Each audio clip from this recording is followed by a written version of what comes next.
इस मूवी में हम नेल और ईवा दो सिस्टर्स की कहानी को देखेंगे जिनकी लाइफ का वर्ल्ड खत्म हो जाता है।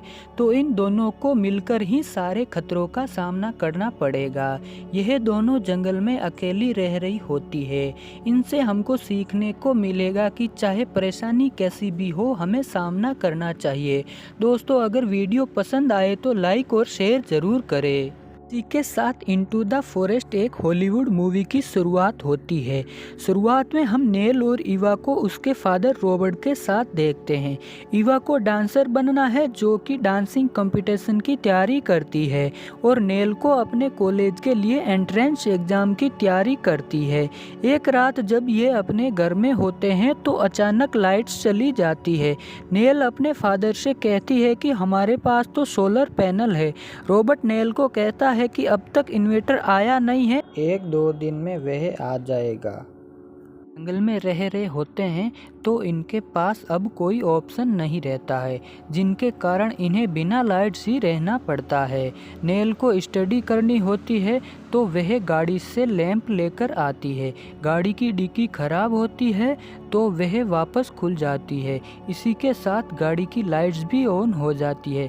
सारी रात वह ऑन ही रहती है जिसके कारण गाड़ी की बैटरी डिस हो जाती है। अगले दिन जब बाजार जाने के लिए गाड़ी स्टार्ट नहीं होती है तो रॉबर्ट जाकर घर से एक बैटरी लेकर आता है। उस बैटरी से भी गाड़ी स्टार्ट नहीं होती है। नेल ने रेडियो चलाया तो पता चलता है कि पास का पावर प्लांट बुरी तरह जल चुका है। अब गाड़ी को स्टार्ट करना इनके लिए एक बड़ी चुनौती होती है। यह अब ऐसे ही कैंडल जलाकर घर में रूटीन कंटिन्यू करते हैं। नेल टेंशन में होती है कि वह टेस्ट में पास हो पाएगी या नहीं। रॉबर्ट कहता है कि तुमने बहुत ही मेहनत की है, तुम लाइफ में कुछ भी पा सकते हो। अगले दिन जब रॉबर्ट को एक आइडिया आता है कि उनके पास एक वुड कटर होता है, इसी को यूज करके वह गाड़ी को स्टार्ट कर लेते हैं। यह सब करते करते उन्हें 10 दिन लग गए थे।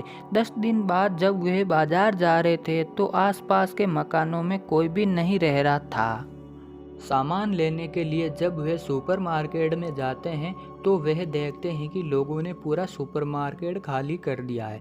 सुपरमार्केट का ओनर स्टैन भी उनके ऊपर सीधे गन तान देता है। पावर जाने की वजह से लोग आउट ऑफ कंट्रोल होकर इस मार्केट को लूटने भी आए थे। इस वजह से स्टैन ने सब कुछ तैयारी कर रखी है। रॉबर्ट जब स्टैन को पैसे दिखाता है तो वह उन्हें 2-3 महीने का सामान दे देता है। बाजार में इन्हें पेट्रोल भी नहीं मिल रहा था। रॉबर्ट ने स्टैन को समझाया तो स्टैन इनको ब्लैक में पेट्रोल भी दे देता है। फिर वह बाजार में थोड़ा सा टाइम स्पेंड करते हैं। ईवा अपने डांस क्लास के लिए जाती है और नेल एक लड़के को पसंद करती है तो वह उनसे मिलने के लिए जाती है। ईवा को आज बुरा लग रहा था कि वह बहुत अच्छी डांसर है या नहीं, कंपटीशन में जीत पाएगी या नहीं। नेल उसे कहती है कि ज़्यादा टेंशन मत करो, तुम एक बेस्ट डांसर हो। अगले दिन अपने घर में ब्रेकफास्ट करते वक्त नेल अपने फादर से पूछती है, नेक्स्ट टाइम हम कब सिटी में जाएंगे। रॉबर्ट ने कहा कि कुछ भी फिक्स नहीं है। अब उनके पास 2-3 महीने का राशन भी था और ये टाइम बहुत ही खतरनाक है, तो हमें टाउन में जाना अवॉइड करना पड़ेगा।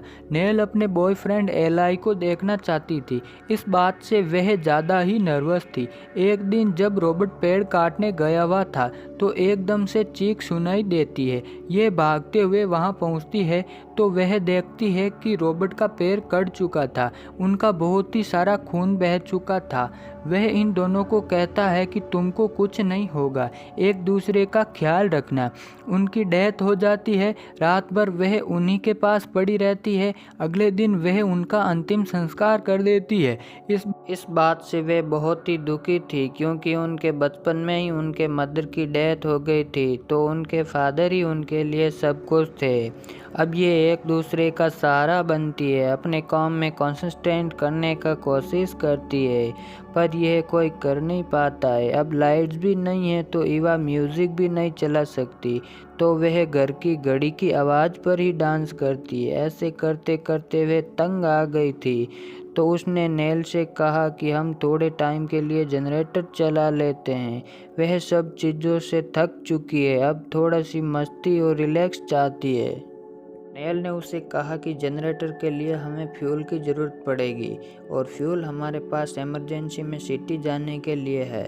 ईवा कहती है कि हम सिटी में जा सकते हैं, फिर भी हमारे पास थोड़ा फ्यूल बाकी रहेगा।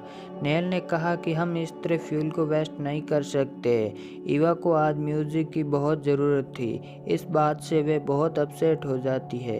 वे इतनी अपसेट हो जाती है कि नेल से बात करनी भी बंद कर देती थी।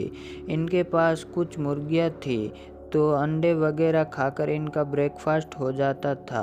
एक रात जंगली जानवर आकर इन मुर्गियों को ले जाते हैं। बेचारी नेल को यह देखकर बहुत बुरा लगता है। ईवा उससे थोड़ा सा भी बात नहीं करती है। उसे अकेले ही खाना खाना पड़ता है। नेल ने एवा को समझाने की कोशिश की, बट एवा कहती है कि अगर मॉम जिंदा होती तो समझ सकती कि मैं क्या महसूस करती हूँ। रात में नेल को एक बुरा सपना आता है तो वह डर जाती है। तो ईवा ने रियलाइज़ किया कि वे एक दूसरे के बिना नहीं रह सकती। दोनों को एक दूसरे की बहुत ज़रूरत है। थोड़े दिन में यहाँ बारिश भी स्टार्ट हो जाती है। छत से पानी टपकने लगता है। एक रात नेल अपनी बुक्स ढूंढ रही थी तो उसे एक चॉकलेट और थोड़ा सा गम मिलता है। वह इस पर ध्यान नहीं देती और चॉकलेट खा लेती है। इतने दिनों बाद चॉकलेट का मिलना बहुत ही अच्छा लगा था।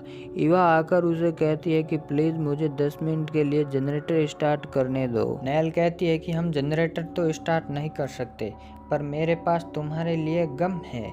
यह गम देखकर उसे बहुत ही अच्छा लगता है, पर उसे बाद में याद आता है कि यहाँ पर चॉकलेट भी होगा। नेल कहती है कि तुम्हें तो चॉकलेट पसंद नहीं है, तो उसने खा लिया।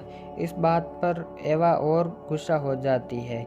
यह फिर से झगड़ने वाले होते हैं। इससे पहले उन्हें बाहर से कुछ आवाज़ आया। डरकर अपने डैड की गन इन्होंने निकाली।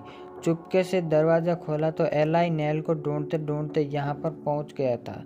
वह कहता है कि बहुत दिनों से तुम लोग सिटी में नहीं आए, तो मैं बहुत ही डर गया था, तो यहाँ देखने के लिए पहुँच गया था। ये अपने फादर के बारे में उसे बताते हैं, उसे सारी सिचुएशन बताते हैं। एलाई ने सिटी के बारे में बताते हुए कहा कि वहाँ पर भी कोई इलेक्ट्रिसिटी नहीं है, किसी के पास पेट्रोल नहीं है, तो सब लोग साइकिल पर घूमने लग गए थे। पुलिस फोर्स वगैरह ये सारी चीज़ तबाह हो चुकी है। आज रात एला यहीं पर रुकता है। सुबह होने पर नेल उसे एक जगह दिखाने के लिए ले जाती है। ये एक बड़ा सा पेड़ था, यहाँ पर आप रह भी सकते हैं। यहीं पर यह दोनों इंटीमेट हो जाते हैं। इन दोनों की नज़दीकियाँ एवा को अच्छी नहीं लगती है। इस बात को एला ने नोटिस किया।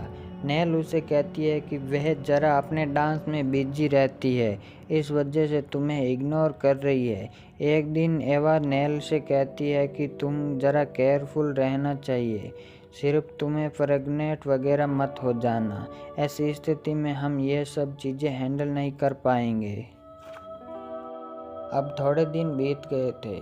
नेल और एवा एक दूसरे से बहुत प्यार करने लग गए थे। एलाई नेल से कहता है कि एक जगह है जहाँ पर मैंने सुना है बहुत अच्छी तरह से लोग रह रहे हैं और वहाँ पर इलेक्ट्रिसिटी भी है। हमें वहाँ जाकर चेक करना चाहिए। ये जगह बहुत ही दूर थी, तो यहाँ जाने के लिए यह प्लान जब ये ईवा को बताते हैं तो ईवा इसके लिए मना कर देती है। नेल ने उसे अपने साथ आने के लिए समझाने की कोशिश की, पर एवा मानती नहीं। उसने नेल से कहा कि तुम जानना चाहती हो तो जा सकती। वह उसे रोकने नहीं वाली है। जाते वक्त नेल रो रही थी, कहती है हम दोनों ही एक दूसरे का सहारा है। एवा ने उसे कहा कि हमने सेपरेट चॉइस की है, इसमें किसी की गलती नहीं है। एवा को भी बहुत बुरा लग रहा था। नेल के जाने के बाद वह भी बहुत रोती है। एलाई के साथ नेल जरा आगे आई, फिर वो रियलाइज़ करती है कि ईवा को इस तरह वो अकेला नहीं छोड़ सकती। उसके डैड ने कहा था कि एक दूसरे का ख्याल रखना। अब वो उसे छोड़कर कैसे जा सकती है। सब चीज़ों के बारे में उसने एलाई से बात की। एला यह समझ सकता है, पर उसके लिए वह जगह ढूंढना बहुत ही इम्पोर्टेंट था, तो वह अकेला ही चला गया। भागते भागते नेल एवा के पास आई और ये एक दूसरे को देखकर बहुत ही खुश थे। अब दोनों ये आसपास के सारे प्लांट्स के स्टडी करते हैं। अगर यहाँ पर इनको नॉर्मल तरीके से रहना है तो सब कुछ नॉलेज होना चाहिए। इसी तरीके से छोटी छोटी चीज़ों को लेकर वह एडजस्टमेंट करना सीख जाती है। कुछ महीने बीत जाने के बाद नेल को लगता है कि शायद वह प्रेग्नेंट है, पर बाद में उसे पता चलता है कि वह प्रेग्नेंट नहीं है। इस वजह से उसे बहुत अच्छा लगा। आज रात ये दोनों मिलकर पार्टी करते हैं। नेल ने कहा कि हम शायद 10 मिनट के लिए जनरेटर स्टार्ट कर सकते हैं, तो एवा को भी ये सुनकर बहुत अच्छा लगता है। यह दोनों मिलकर डांस करते हैं। अपने फादर और मदर की मिलकर ओल्ड टेप देखते हैं। यह देखते हुए वे इमोशनल हो गई थी। एक दिन नेल जंगल में फ्रूट्स लेने के लिए गई और एवा घर पर ही लकड़ियाँ तोड़ रही थी। तभी अचानक से वहाँ पर स्टैन पहुँच जाता है। उसने आसपास देखा और नोटिस किया कि कहीं पर रॉबर्ट नहीं है। एवा उससे झूठ बोलती है कि फादर यहीं पर है। एवा उससे झूठ बोलती है, पर वह समझ गया। वह स्लोली पास में आता है और ज़बरदस्ती इंटीमेट हो जाता है। नेल वापस आने के बाद एवा को बहुत बुरी कंडीशन में पाती है। उसे उसकी हेल्प थी, उसे उसने सहारा दिया। वह अब डांस भी नहीं करती थी, खाना भी बहुत कम खाती थी। एवा ने नोटिस किया कि जाते वक्त स्टैन उनका पेट्रोल भी लेकर गया था, पर नेल स्मार्ट थी। उसे पूछे बिना एवा पेट्रोल ले सकती है। इस वजह से नेल ने पेट्रोल को छुपा दिया था। एक दिन नेल ने एवा को चेयरअप करने के लिए ज़रा म्यूजिक चलाया, पर एवा को अब यह भी अच्छा नहीं लगता। नेक्स्ट दिन नेल को फादर का लेटर मिलता है। उसमें पम्पकिन लिखा था। उसके फादर उसको पम्पकिन बुलाते थे, तो उसे लगता है कि उसके लिए उसके फादर शायद लेटर छोड़कर गए थे। यह उसको ओपन किया तो उसमें पम्पकिन के सीड्स थे। इन दोनों को बहुत बुरा लगता है। आजकल एवा घर के बाहर भी नहीं निकलती है। एक दिन जब नेल घर के बाहर लकड़ी तोड़ रही थी तो उसे चोट आ जाती है। उसके बैक पेन की वजह से वह उड़ भी नहीं पा रही थी, तो फाइनली एवा को घर से बाहर आना ही पड़ा। नेल को बचाने के बाद एवा रोने लग जाती है। वह कहती है कि अब मैं बहुत ज़्यादा डरती हूँ। कभी कभी उसे लगता है कि जैसे वो डूब रही हो। एक दूसरे को सहारा देती है। एक दिन एवा को उल्टी हो गई। उन्हें पता चला कि वह प्रेग्नेंट है। नेल तुरंत ऑपरेशन कैसे करे इसके बारे में स्टडी करने लग गई। एवा ने उसे कहा कि मैं बेबी को रखना चाहती हूँ। अपने पेरेंट की गलती की सज़ा अपने बच्चों को नहीं भुगतनी चाहिए। इस बच्चे की वजह से उसे जीने के लिए एक सहारा मिला था। उसे वो गंवाना नहीं चाहती है। अब हम देखते हैं कि कुछ मंथ्स गुजर गए थे। प्रेगनेंसी में एवा को प्रोटीन वगैरह नहीं मिल रहे थे, तो इस वजह से वह उदास लग रही थी। नेल ने स्टडी किया और पता चला कि उसे मीट की ज़रूरत है। नेल जंगल में जाकर फर्स्ट टाइम वो शिकार करने की कोशिश करती है। बहुत मेहनत के बाद इस सब में वह सक्सेस हो गई थी। ये सब करना नेल को बहुत गलत लगता था, पर अपनी सिस्टर के लिए उसे करना पड़ता है। इस समय में एवा हेल्दी लगने लगती है। एवा को लग रहा था कि उसे बेटा ही होगा। एक रात डिनर करते वक्त अचानक इन्हें स्मोक की स्मेल आती है। अगर आसपास के लोगों को पता चलता है कि दोनों अकेली ही रहती है तो प्रॉब्लम हो सकता है, तो इस वजह से लाइट्स वगैरह बंद करके सारे घर को इन्होंने कवर अप कर दिया। बहुत दिनों तक ये ऐसे ही रहे। अचानक से एवा को प्रेगनेंसी का पेन होने लगता है। नेल स्लोली उसको ट्री में लेकर के गई। यहाँ पर एवा की डिलीवरी सेफली हो जाती है। बेबी को देखकर यह दोनों बहुत खुश थे। इस टाइम के बाद जब ये घर पर आते हैं तो घर की छत वर्षा की वजह से टूट चुकी थी। अब ये इस तरह से इस घर में नहीं रह सकते। इसका रिपेयरिंग करना भी बहुत हार्ड होगा। एवा नेल से कहती है कि अब यहाँ से हम चले चले जाते हैं। पहले भी लोग बिना घर के रहा करते थे।